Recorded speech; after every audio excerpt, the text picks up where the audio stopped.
Nagasinggita naman ang lokal nga sektor sang transportasyon nga magtupa na kuntani ang mga ayuda nga promesa sang administrasyon ni Presidente Ferdinand Marcos Jr. para sa ila.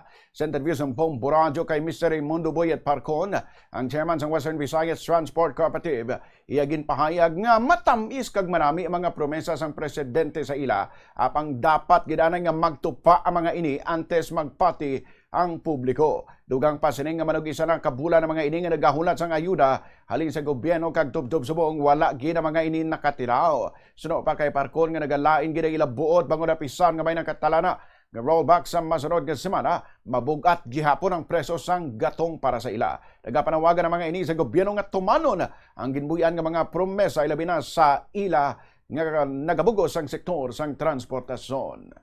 Tama na kanami pamatian ning dugang no sa nga o kung nabuhin sa aton nga diesel no kay ti subong no ang aton sinidre nga ti aksyon tani ang ginapangita nato no nga kung ano man ang mga benepisyo para sa transport dapat i-implement tayo na kay ti subong atong maglantaw is critical na subong amon nga plasada no.